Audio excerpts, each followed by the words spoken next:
Je vais te raconter cette histoire qui est une leçon de vie. Il faut toujours prier dans les maisons qu'on part louer là. Maison à louer. Toujours prier dans les maisons là. Après, il y a des propriétaires qui sont très simples. Il y a des propriétaires qui ont travaillé dur toute leur vie. Ils ont économisé ils ont construit leurs petites choses qu'ils louent. Il y a aussi des propriétaires qui prient beaucoup. Donc quand tu es dans leur maison, tu vois que tout va bien. Après, il y a un autre genre de propriétaires. Un genre. Voici l'histoire. Il y a un monsieur qui était aisé, on l'appelait chef. Il était très aisé, donc ce qu'il faisait, il construisait les maisons, les immeubles, vraiment il avait des appartements partout dans la ville. Donc à cette époque, il y avait un jeune, le jeune était à l'université, et ce jeune-là, il n'avait pas des parents riches pour subvenir à ses besoins. Donc le jeune, qu'est-ce qu'il faisait? Il enchaînait les petits boulots dans la ville. Et les petits boulots-là, il était maçon dans les chantiers. C'est comme ça que dans tourner, il se retrouve dans l'un des chantiers du boss. Un peu, le boss a commencé à l'observer jusqu'à le boss a commencé à l'amadouer. Mon petit, c'est bon, tu vas à l'université et puis tu travailles ici souvent quand tu n'as pas cours. Le petit dit oui, boss, c'est ce que je fais. Donc le boss a commencé à mettre le petit dans la poche un peu. Mon petit, voilà le billet là, mon petit fait ça, mon petit fait ça, mon petit fait ça. Déjà, le boss avait besoin de ce petit là. Un jour, le boss maintenant approche le petit. Mon petit, tu sais quoi? Ce soir, quand tous les travailleurs vont partir, je ne veux pas que toi tu partes. Je veux que toi tu restes là. On va attendre que tout le monde parte. On va rester, on va papoter. Tu vas me parler un peu de ta famille. Tu vas me parler un peu, hein. Et on va voir un peu qui tu es. J'ai envie de te connaître bien. Le petit dit, ok, il n'y a pas de problème, boss. Il n'y a pas de problème. Ils sont restés à papoter. Le petit a raconté, nous on est quittés au village avec ma famille. On n'a personne en ville. Je me débrouille. Donc, le petit racontait un peu sa vie au boss jusqu'à tous les employés sont partis. Quand les employés sont partis, il faisait vers 18 heures. Le soleil est en train de tomber. C'est comme ça que le boss se lève. Il ouvre le coffre de sa voiture. Il dit au petit que bon, comme tu es un maçon, tu es ici, tu travailles chez moi. Je vais enterrer quelque chose dans les appartements que je suis en train de construire au portail. Je vais enterrer quelque chose là-bas. Et je veux que comme c'est toi le maçon, tu maîtrises le ciment. Tu me fermes ça tout avec le ciment. Bada. Comme ça, personne ne va être au courant. Ça va être entre toi et moi. Le petit dit que, mais qu'est-ce qu'on va enterrer là? Le boss dit que non, c'est comme ça. C'est des petites choses pour protéger juste le terrain comme ça, machin et tout. Le jeune il avait un peu mal. Il dit, protéger le terrain, ok, comme c'est pour protéger le terrain, nous sommes des Africains.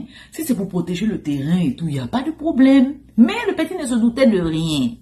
C'est comme ça que le boss a mis un petit portefeuille devant le portail. Et le jeune a commencé à fermer le trou avec le ciment et tout. De toutes les façons, devant le portail, il fallait qu'on travaille bien avec les carreaux pour que ce soit des villas bien présentables. Le boss a mis un petit portefeuille dedans. Le jeune a enterré le petit portefeuille là. Il l'a cimenté bien. Le lendemain, quand tout le monde est revenu au chantier, mais qui a fait les travaux ici hier? Le petit, non, c'est moi, on a fait les travaux hier. Le boss avait quelques modifications à faire et tout. Ok. C'est comme ça que, à un moment donné, les appartements sont terminés. Donc le boss, maintenant, lui, pour louer ses appartements, il prenait que des couples. C'est-à-dire que tu dois être en couple. Si tu es genre célibataire, une jeune fille, un jeune homme, il n'accepte pas. Tu dois être marié avec des enfants et tout. C'était la condition pour louer ces maisons. Marié et tout. Donc, les personnes mariées venaient maintenant louer chez eux. Les personnes qui venaient, genre un couple, ils ont leur voiture, ils ont un bon travail. Tout était bien. Donc, les personnes là, quand ils viennent maintenant, ils viennent habiter chez le boss. Quand ils arrivent là-bas, arrivé à un moment donné, vers 6 mois, 7 mois, ils perdent leur voiture, ils perdent leur emploi, je te dis que ça devenait la sécheresse dans leur vie, ils ne comprenaient rien. Souvent, ils n'avaient même plus l'argent pour payer le loyer. Ils étaient obligés de déménager. Au finish même, ils devaient au boss maintenant. Il y a d'autres qui déménageaient même pendant la nuit parce qu'ils n'avaient pas l'argent pour payer le loyer. Et c'était comme ça. Premier locataire, il est parti. Deuxième locataire part. Le troisième, tous les locataires se plaignaient. Mais nous, quand on loue ici, là, moi, je suis venu financièrement, ça allait, j'avais mon bon boulot. Je venais d'être promu. Mais là, depuis un moment, je ne comprends pas, depuis que j'ai habité ici, là, on m'a même renvoyé du travail. Oui, l'autre se dit que, moi aussi, pareil, ma voiture que j'avais, là, c'est tombé en panne. L'autre dit que, moi, j'avais 2 taxis en circulation parce que je suis propriétaire de 2 taxis. Les 2 taxis, là, et l'autre a fait l'accident, l'autre a fait comme ça, je ne comprends pas, j'ai tout perdu, je sais plus qu'est-ce qui se passe. Donc, c'était, je dis que problème sur problème. Quand les gens viennent, ils sont à l'aise, ils sont aisés. Quand ils vont déménager de là, ils n'ont plus rien. Soit ils retournent au village, soit ils retournent en famille, soit ils retournent là où ils veulent retourner, mais c'était plus eux, en fait.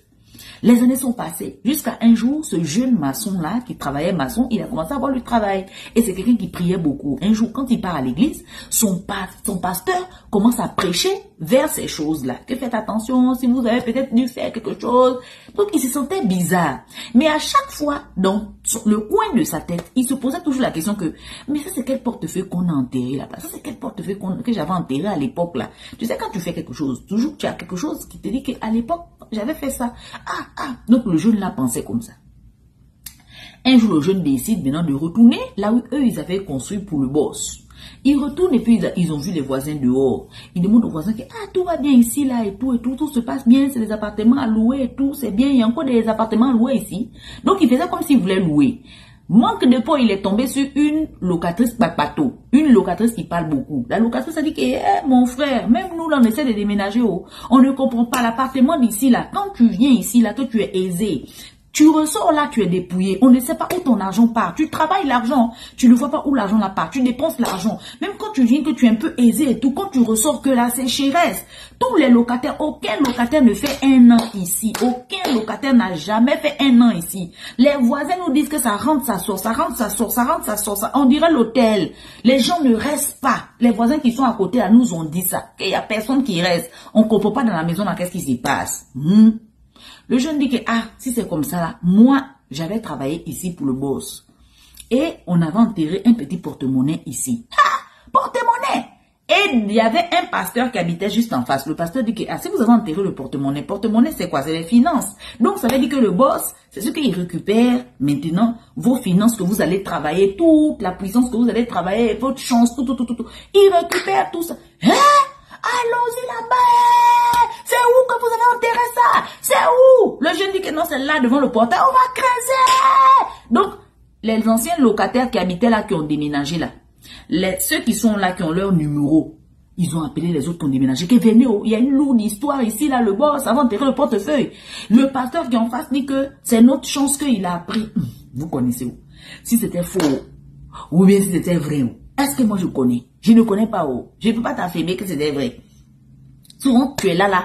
Toi-même, souvent, tu te cherches dans ta vie. Tu accuses maintenant tout le monde. Surtout si ta vie ne marche pas, non. Quand tu comprends une occasion d'accuser quelqu'un comme ça, tu sais pas que tu accuses seulement. La fille a commencé à accuser. Je comprends pourquoi mon gars qui était en Belgique là m'avait laissé. L'autre se dit que même moi, je devais gagner le visa pour partir aux États-Unis. Seigneur, donc je comprends pourquoi je n'ai pas gagné le visa. Ma chance, le boss a pris. L'autre dit que moi, je devais me marier. Mon gars ne m'a voulu marier. Il est parti marier une autre. Mais si c'était pas lui. Tout maintenant qu'elle accusé. Est-ce que le porte-monnaie là, c'était les finances des locataires qui récupéraient ou bien c'était vraiment pour protéger le terrain? Ou bien pour protéger ses affaires à lui? On ne sait pas. Tout le monde l'accusait maintenant. C'est lui, je devais déjà, moi-même là, je devais gagner le bac, je n'ai pas gagné le bac, donc c'est lui.